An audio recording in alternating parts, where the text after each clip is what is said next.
What's up, guys? EJ Stewart here, joined by Shamari Stewart here with another edition of our Young Justice episode recap and review. Today, we're going to be talking about the episode 18 from Young Justice Phantom Season 4, Beyond the Grip of the Gods. Shamari, we're in a new arc here. We're in first of all, Shamari, shout out to you being on the show today. Obviously, Kendall is not Yes. with us today, but you're stepping in for him. And of course, we had you on these recaps before, so it's good to get your insight on the show so far.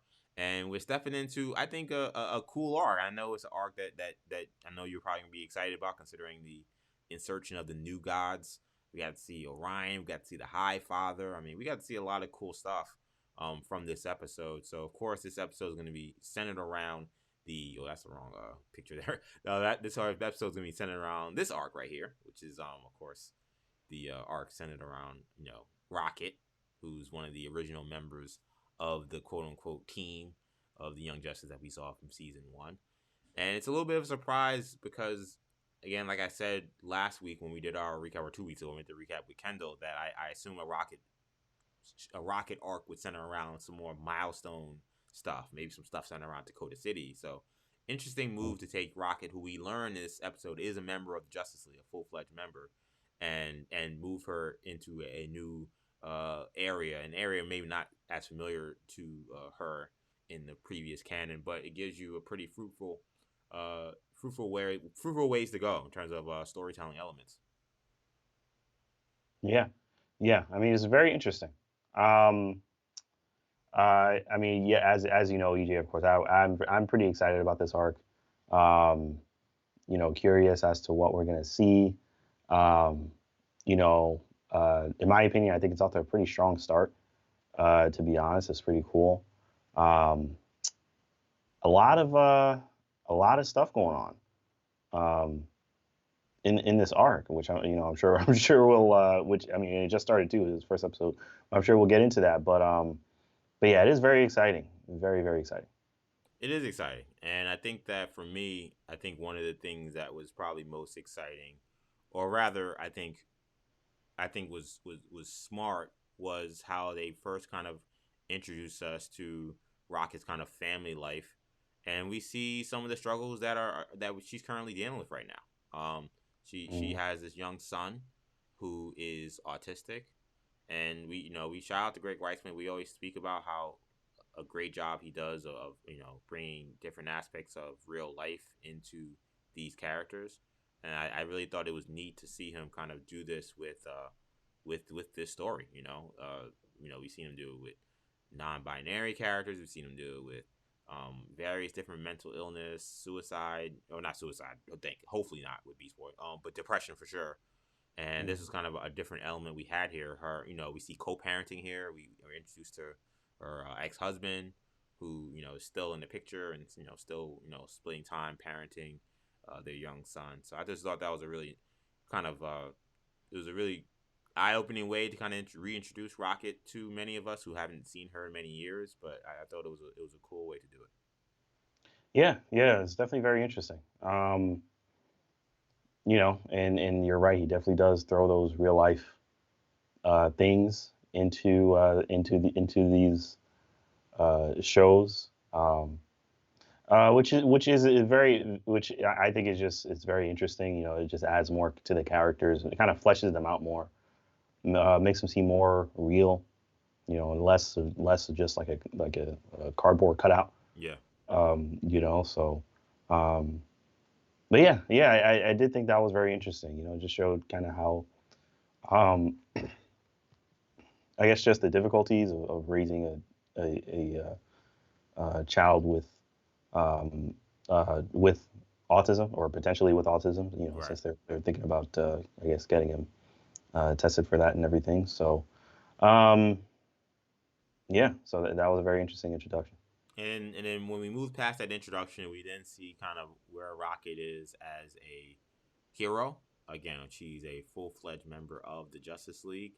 She is leading a mission, kind of like a really important meeting she's having with the new guys. I guess there's some summit that's happening. So she gets on the ship. She brings on a pretty interesting group of heroes to join her. We got Jay Garrick, making Yes. appearance as a Justice League member, and we learn in this episode he's a kind of a new member, along with Forager, who's not actually a Justice League member, but is an outsider. Of course, is very familiar with New Genesis, given that that's where he is from. So, Mhm. using his knowledge combined with bringing the old rookie Jay Garrick onto the squad. Interesting dynamics, Jay Garrick being the old guy, but also kind of being naive and kind of just trying to fit in with Forager, who's used to kind of being the quote unquote, for lack of a better term, alien in a lot of interactions we see with him, but him actually being more kind of forceful, being more in charge, and more kind of confident, kind of in what he knows about New Genesis. And boy, you want to talk about some of these artworks? I just thought like just the introduction to New Genesis, the introduction to Supertown. I mean, these were some really beautiful pieces. I thought as well. What did you make kind of just of that initial introduction, and then the eventual meeting we have with Orion, kind of taking them on the tour through Supertown? I thought it was great. I mean, I think I thought it was at the time. I was like, this is an interesting team, Yes. for sure. Yeah. Forager makes a lot of sense. Jay Garrick, I was not expecting No. at all, but it's a pleasant surprise. You don't really see him much, especially in this show. I mean, the show's called Young Justice, and he's the opposite of young, so you're not really expecting to Right. see. Yeah. But Forager was also a pleasant surprise. He makes sense for this planet, but he was a good character last season. Had a lot of growth and a lot of comic relief, of course. So he's already providing plenty of that in this arc so far. Um, so yeah. At this point, I was pleased with what I was seeing. I was too. Yeah. Again, I think that this is a pretty neat team. I also kind of like the fact that this team, the way it's set up, it does kind of lead Rocket to kind of showing the maturity that we have with her. Like, she is not a rookie. She is someone who's a seasoned hero at this point. And because she's with Forager, who is an outsider, not a Just League member. So even though he's, still giving important, counsel and guidance about what's going on New Genesis, he's still going to take a backseat to Rocket, who's kind of leading the mission. And Jay Garrick, who, even though he's been, here well before, Rocket or Raquel was even in diapers, he's very new to being on the Justice League, so he's also going to take it back to you. So I think we saw seeing kind of a character like Rocket, who we got introduced to in season one. Kind of, I don't want to say she's standing up to Orion, because it's not like she has any reason to stand up to him, but Orion obviously being a big time hero in the DC universe, and she's having these interactions with the new gods in the High Father and High Mother in this major way. It kind of spoke to just kind of her growth as a character.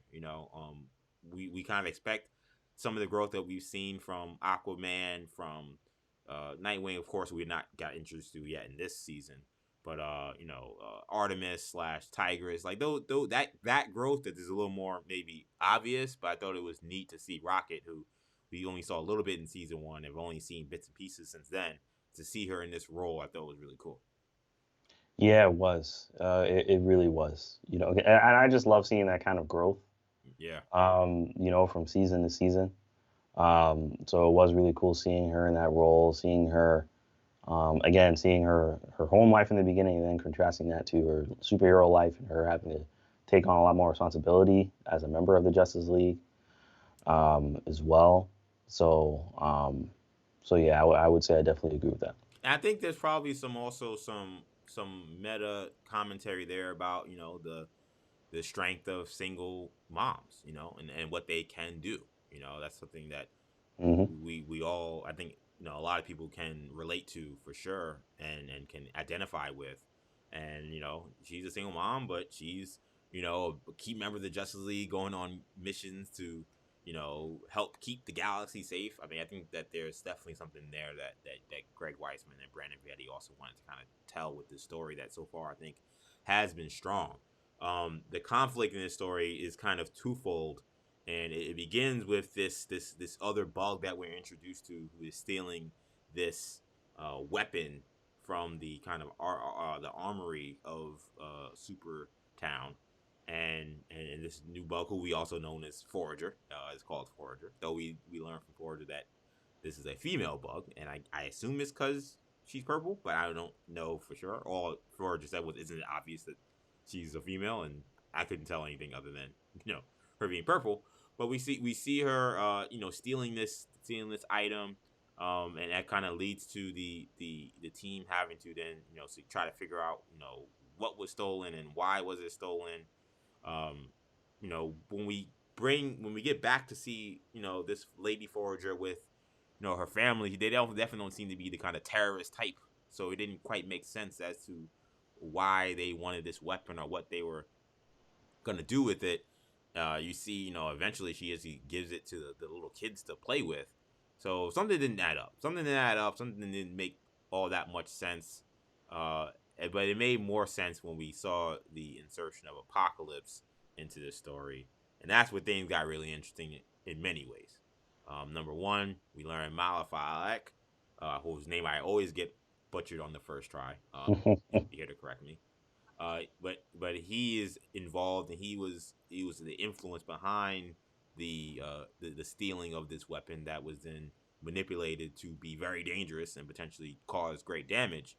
And he's being he's still continuing to do his work with Darkseid and with Apocalypse. We know the attack that happened in Mars was in part him working with Darkseid, and not necessarily Superboy death. That was, of course, someone still working with Darkseid, but someone we got introduced to in this episode.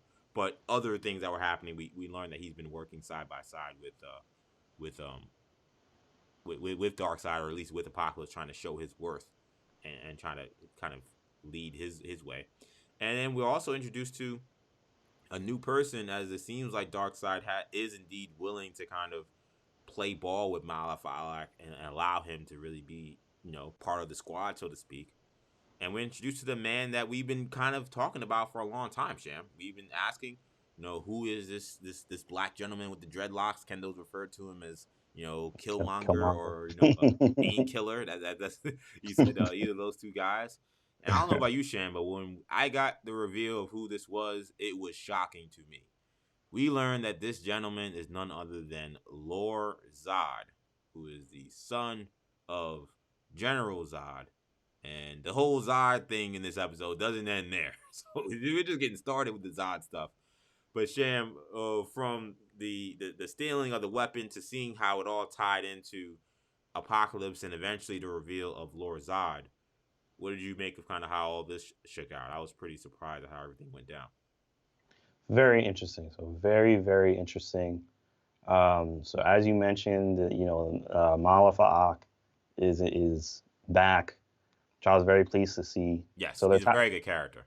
Yeah, very good character. And so they're tying everything in, which I love to see. I always love to see that. They're tying out all these storylines are tying in together. We got Darkseid, who it didn't say anything in this episode, which I love. Yeah, he doesn't say anything. We still don't know exactly what he's doing, but we know he's plotting something. We know he's plotting. He has his people to speak for him. He doesn't have to say anything. So he's just watching, making sure that everything is getting done, and analyzing and all that. So, but yeah, we got Darkseid in this episode, and we find out that, as you said, EJ, this character is Lor-Zod. So this is quite the reveal. So we're getting so the House of Zod is black in this show, which I find it interesting that he's kind of mirroring Krypton. Yes. Which I think is cool, because I thought House Zod was great in Krypton. Yeah, it was awesome, no question.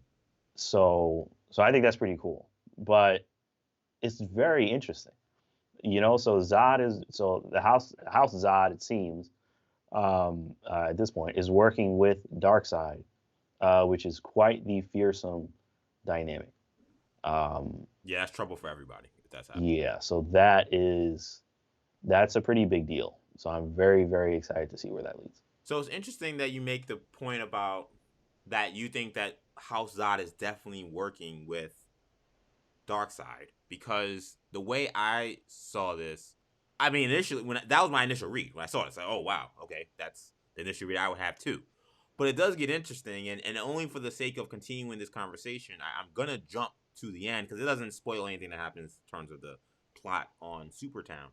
But the later part of this episode is another massive reveal Yeah. regarding Zods, because Superboy, he's continuing to have trouble in this weird area that we don't know, but Kendall made the correct guess that it is the Phantom Zone, and he's still going crazy. He's seeing these weird he's having these crazy kind of like what's the word, like premonitions, and Big seeing visions. Yeah. himself doing, working for Luthor and killing Batman and blowing up the Watchtower. I mean, really crazy stuff. And eventually, he is essentially kind of brought back to sanity, and he's brought back by this man who comes in and says, "Hey, man, don't trip. Everything's okay.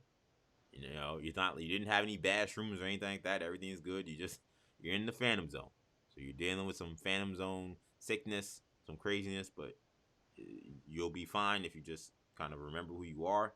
And he remembers that he is Superboy, and he asks, "Well, who are you?" And this gentleman introduces himself as none other than Lor-Zod, also known as General Zod. So here we are, Sham. I mean, now not only do we have one Zod on this show, but now two Zods on this show, and one of them, both of them, really will seemingly will play massive roles in how this story will move forward with kind of the major plot, which is the death, the attempt to kill Superboy, and why that happened, and if it worked. Because one, well, I guess we know it kind of didn't, because he's in the Phantom Zone. He didn't die, Hmm. but Yes. so that's, again, brings me back to that original point about when you say, the Zod houses working together. I don't know. I mean, I don't know how long General Zod has been in the Phantom Zone. I mean, knowing the chronic crimes he commits, I mean, he could have been in there. He could be in there for 10 years, which in Phantom Zone time could be the equivalent of, like, 800 years. That's how bad it Right. is there. So I'm wondering if Lor-Zod even has much of a relationship with Lor-Zod, General Zod. I'm not as sold necessarily that this is necessarily Zod, a full Zod family, or House Zod Hmm. and Apocalypse Darkseid alliance, or is this Lor-Zod Lor-Zod, who's kind of just on his own right now, deciding, well, I need to be with somebody because my dad's been missing for however many years in the Phantom Zone, and Darkseid, who's known to usually prey on the folks who are vulnerable, who may be vulnerable to kind of manipulation. Maybe he picked up this kid and said, "Hey, you could ride with me," and clearly he's very effective, because we saw what he was able to do on Mars. Mm. I mean, that's very possible. I didn't really think of that. As you said, I just jumped to, oh my God, they're all working with Darkseid. I get that, though. I So, understand that. um, but yeah, I mean, it's possible that he's working on his own. On his own. Um, I mean even if he is, that's still a pretty crazy. Either way, So, yeah. yeah, it's still a pretty scary combination. But yeah, it's very possible that he's kind of doing a kind of a um, lone wolf kind of thing. I would imagine we're gonna see him meet General Zod at some point, or meet up with General Zod at some point. You would think. Um, so it just makes me wonder how that will go, and what will come of that. Yeah, yeah. I know. I agree. You would think that meeting would happen, because, like I said, it seems like to me these stories they're converging. It's Superboy, now in the Phantom Zone, and the only person who we can, I guess, assume is actually real, because he's never met General Zod before. So I'm assuming that this is someone who is actually in the Phantom Zone, and he's found Superboy. So he's there with General Zod. So if he gets out of the Phantom Zone, which I think we assume he will at some point, General Zod will likely be the person that helps him get out of there. And the people who tried to kill him, I'm sure, won't be very happy that, one, he's even alive, or two, that he's out here now trying to figure out who the hell killed him, and why. And that should lead him directly into a dispute with Lor-Zod. So either way, it seems like this is all going to be converging at once, and it sets up to be maybe a really epic kind of finale to the season if the Zods really do play a major part in it. What do you think of the decision to make Lor-Zod a villain? I mean, he hasn't necessarily, from my reading and research, post this episode, he hasn't necessarily always been a evil person. Most of the time, he's been seen as a hero. So, what do you make even of that decision itself to make him a villain? Um, Or I is mean, he? I mean, is there something we don't know? Like, is it possible that he is a hero and he's doing? I don't know. It don't seem very possible, but I'm just asking. yeah, This is someone who's yeah, been adopted by Clark Kent and Lois Lane in various points in the comic book. So this is new for him to be a villain per se. right. Yeah, I mean, yeah, I mean, it's an interesting decision. I personally, I don't mind it. Yeah, I Um, I mean, he is a Zod, and General Zod is in the Phantom Zone. We know that as well. Um, yes, so I mean, just kind of just connecting the dots there, it makes sense that he would team up with someone like Darkseid. Um, whether it be to find a way to get General Zod back or for power, for one or the other. So, um, yeah, I mean, I don't mind it. I think it's pretty cool. Um, like you said, I mean, I guess we don't necessarily know that he's a villain, but I would think that he is based on just yeah. just what he's doing right now. Working with Malvok and Darkseid and all that. So, And um, apparently in the DC Rebirth line, he was reintroduced as a villain there. So okay, DC did his rebirth in 2017, which I love DC Rebirth, which may be controversial, I don't know, but I liked a lot of the elements that he introduced. right. He was a villain there, but prior to that, when he was introduced initially by Richard Donner, Jeff Johns, and he was seen as a hero. He had taken the role as Nightwing. He had taken the role as again the adopted son of Clark Kent. So we've seen, I guess, so we have seen, to be correct myself, we have seen him as a villain, and it's been more recent than not. But I did think that was an interesting move to make with him, and it does make me wonder if Val-Zod is somehow also maybe going to be in the mix at some point. Is a black Superman? Maybe we keep talking about what we see it on the base screen. It made me wonder if we were going to see it maybe even prior to that. Right. Yeah. I mean, that's a good question. Honestly, I'm just glad, kind of glad we're getting some Superman lore. Yeah, Um, we've been getting a lot of Batman lore, a lot of Teen Titans lore, a lot of New Gods lore. Not a whole lot of Superman lore. yeah, And even though we have Superboy, and he's like a main character. The only Superman lore we kind of get is Darkseid. yeah. Um, so yeah, we got the Zods now are involved, and that's really cool. That's really really cool. There's a lot that they can do with that.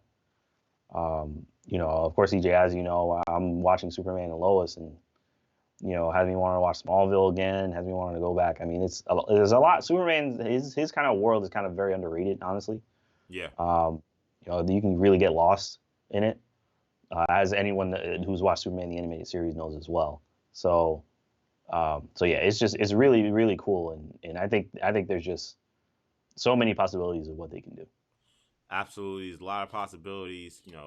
Superman is endless in terms of story angles, and we shouldn't be surprised that Greg Weisman and Brandon Vietti and the team at Young Justice, have done such a solid job of introducing the Superman lore. I mean, we've seen very little, to be fair, but it looks very appealing. It looks very promising, and we do harp on the idea that, hey man, like his Batman stuff is dope. We want to see that expanded, and that's true. I still think that of all the things we've seen in terms of the Young Justice world, the Batman stuff is the best. But as we've seen, especially I think with this season more than any season, that I mean he can touch any corner of the DC universe and do a damn good job. We've seen it with the mystical side, with the Doctor Fate and Zatanna stuff. We've seen it. We're seeing it now with the New Gods. Again, I thought this episode did a really good job introducing many concepts with the New Gods.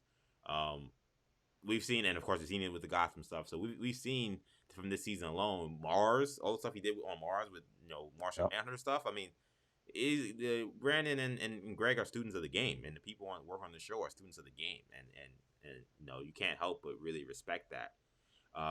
This episode, that was the end of the episode. The General Zod reveal, but to just get back to the conflict that the heroes know about, the heroes that we're following is just Rocket and her team. This incident in terms of trying to find this this weapon and kind of make people understand, hey, this is just a misunderstanding. Can we all just get along, so to speak? It does lead them to seeing, okay, we gotta find this person right here. They're the person that's in charge of this, and we gotta stop them. And eventually leads them to find what's going on in this with this bug hive and Lady Forager, and we kind of get a cordial conversation that gets kind of crazy because really quickly things mess up. Orion goes crazy after that weapon that doesn't do nearly the damage I think we maybe thought it would. Does shoot a ray at him, and it kind of sends him into a kind of crazy stupor. It was kind of really disturbing to watch.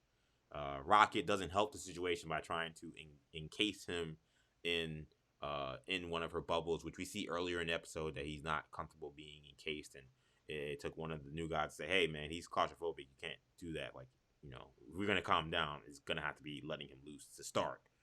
So, and I've seen some people say this on Twitter, Sham. I don't know how you felt, but Orion, I thought this was a very interesting take on Orion.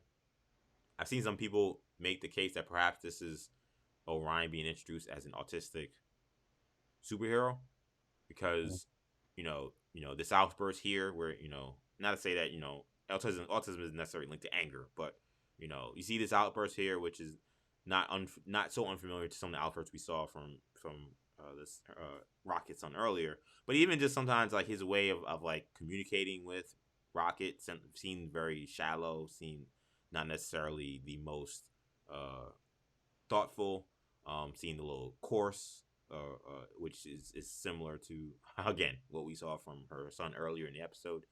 And it seemed to me that they could potentially be setting up something like that, where they introduce someone like that as an autistic hero, which I think would be an interesting take, not something I would have expected. What did you make kind of how the rest of the story ended up playing out? They don't by the way calm him down until they're able to get a mother box, which is able to kind of reset him. Yeah, that's very interesting. I was wondering what would calm him down, but yeah. But yeah, I mean that's an interesting take. I definitely didn't think about it that way. But I mean I think that's definitely a possibility. I mean I wouldn't mind it if that's a road they want to kind of explore with Orion. I thought it was just crazy just seeing him and then seeing him kind of bug out, show a little bit of the dark side stuff. Yeah, for sure. With him, which I'm sure will be explored in later episodes as well. Yeah, it was really. I think so far I think they're doing a really good job, honestly, with Orion. This is a different Orion than I've seen. So he's a little more, as you said, I'd say coarse. Yeah. Than what I'm used to, but I mean, I'm down to see wherever it leads. And it's funny too. Like, remember that episode from like I want to say it was season 2 maybe or whenever it was when or maybe in season 3. I'm not sure, but the episode where you had Orion. It was actually the first episode we got introduced to Forager actually. So that was last season. And remember, he was being, it was a imposter. It was, Malafalak who was playing him, and like he seemed like weird, and then you realize, oh, because it's not him. But it's almost now like that episode doesn't actually look that crazy. Like I think Malafalak actually did a pretty decent job of playing the Orion that we know in this Earth 16 universe. Right. So like watching him in this episode, I thought it was kind of funny because it's like, I thought he was being weird that last episode, but no, this is just how he is, because he's acting very similar.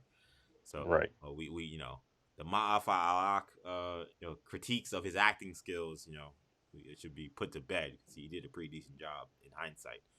But I think we're at the point now where we can give scores to this episode. So I'll let you go first, Sham. What are you going to give this episode 18, Beyond the Grip of the Gods, for a score out of 10?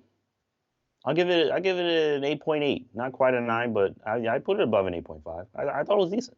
Okay. It was cool. A lot of crazy reveals in this episode. A lot of very exciting moments. Some mystery. We got introduced to a new team. Got to see the new gods. We got to see what's going on with Rocket. So I dig this episode. Hyped. It got me excited for more. I think it did pretty much everything that I would have wanted it to do. Got some teases, a little bit of teases of just about everything. Just like a sprinkle, a little bit of everything Yeah. that they're probably gonna explore during this arc. So I give it an 8.8. Yeah, I mean, the only thing that they didn't explore in this episode for a The story Green arc Lantern. that's been for a full season has been, Beast Boy. That's the only thing. Oh, yeah, and Which, before. but like everything else pretty much was touched on in this episode. So I agree. I'm gonna go with a pretty high score too. 8.8 is actually the highest score I think that's been given to me or Kendall so far. I don't know. That might be true. I might have given 9. I might have given 9 out during that Lady Shiva run. I'm not sure, but Mm. 8.8 is definitely up there. There's not too many episodes that were ranked that high, so that's a pretty high rating for you. I'm gonna give this one an 8 though. I thought it was good, and that's a good rating for me for a first episode arc. I mean, I didn't know what to expect from this arc given the nature of it. You're bringing a character in Rocket who we actually don't know as well as many of the other heroes that we know from the original team, and you're bringing in the new guys, which not something I would necessarily associate with Rocket. So now the question becomes, how is the execution? So I had questions. I had legit questions with this episode. So, um, but so far so good. I'm hooked. I want to see what the deal is more with Orion. I want to this Superboy General Zod thing is really fascinating. It's funny you mentioned the whole thing about Superboy and like them not really exploring the Superman lore. Like I feel like even though we've had Superboy obviously has been an integral part of these episodes. You're right. It doesn't really feel like they've really explored much of the Superman corner of the universe by No. using him as Mm. a vehicle. Like we've seen the Gotham angle be explored in many different ways. We've seen the Martian angle be explored in many different ways. We've seen Atlantis being explored in many different ways. And Superman really, maybe you could say Central City, maybe not as much. But, besides that, with, Kid Flash. But besides that, I feel like really everyone, of course, Artemis with the, Green Arrow portion of it. So we've seen kind of everyone get their share of the pie, so to speak, when it comes to the world that they're kind of most closely connected with. He's really the only one that we haven't. So inserting Darkseid in such a major way in this episode, introducing us to multiple Zods in this episode, brings me hope that we will get to see a great deal of that here in this arc here. So that's let's keep doing that again. That's exciting, man. That's exciting for me. So I'll give this one a solid 8. Lastly, before we get out of here quickly, the new Justice League members. We're gonna get new ones apparently because they had this scene at the very end where Superman and Black Lightning, the two leaders of the Justice League, Black Lightning being the, I guess, head honcho, but Superman also being a top leader. We're going over the people that they were considering. It includes all the people you see right there for full Mm. time membership. It also they mentioned Peacemaker in there. I don't know if you heard that Yep. or you remembered that. Yep. Peacemaker Caught was that. was dropped in there, name dropped. Any people that you would want to see as full time members of the Justice League in this world from this picture we got and some of the names that were dropped at the end. Um. Well, I just think it's funny that Genomorph or whatever is Yeah. Shout out to him. it's just like that Yeah, guy you're is not the making name him a of full time member. the That was pretty Flash Gordon. neat. I saw that too. Um, but yeah, I mean, I don't know. I mean, I think Zatara should have been a member Yeah, I'm already. surprised. I'm surprised that once he lost, because he used to be a member. He used to be a full time member. I guess when he became Doctor Fate, Yeah, he lost that. Um, but then it's weird because like Khalid is on there too, and he's technically not. yeah, He is Doctor Fate, but right. he's not an All Justice League member, even though Zatanna, who Doctor Fate is. That was a little confusing to me. Um, Mary's on this list, which I thought was a little surprising given how things worked out with her. Things ended there, yeah. So it was some interesting people on here. Clayface being on there. We know that Batman's been working more closely with him, but to see him maybe be graduated to being a full Justice League Yeah. was not something I expected. Also, this was a reminder we have 2 Guardians. I forgot about that. We have a Harper. Yes, yes. We have Mal. So yeah, I thought this was a really great way to end the episode. It's like the credit scene for this art, and I like that it was something that they introduced a little bit last year. They didn't do much with it with the the animated credit scenes, but This doing it this year like this, I think this has been like a great addition to these episodes. It just kind of adds more lore to what they're establishing with this Oh world. yeah, it's been fantastic. Reminds me very much of kind of it's very different, but like kind of like how John Hickman has done with the X-Men comics, with just like giving you different like little things Yes. on the side, different panels, just showing you information that's important to know. And a lot of times they will come up and be a major factor in a future comic book, or will just give you context to what you're actually reading. These scenes to me have like been that for me, so I've really enjoyed those credit scenes at the end of these episodes. But I think that's a place to wrap this Young Justice review. So, man, thank you guys so much for checking us out. And I really enjoyed this conversation with Sham. Sham, hope to have Yes. you on more Young Justice episode recaps and reviews in the future. I know our guy Kendall, who's in the midst of relocating at this time, but we'll certainly be back and doing more of these videos with us as well. And of course, if you like this video, give us a like, give us a comment. What do you think of this episode, Beyond the Grip of the Gods, for episode 18 of season 4 of Young Justice? Give us a comment in the comment section. And of course, you want more Young Justice commentary, you want Moon Knight commentary, sports commentary. We do a bunch of stuff here. Make sure you give us a subscribe. Subscribe to New Generation Media right here on YouTube. But that's going to do it for now. Thank you so much for checking us out. For Shamari, I'm EJ. Take it easy, guys. Peace.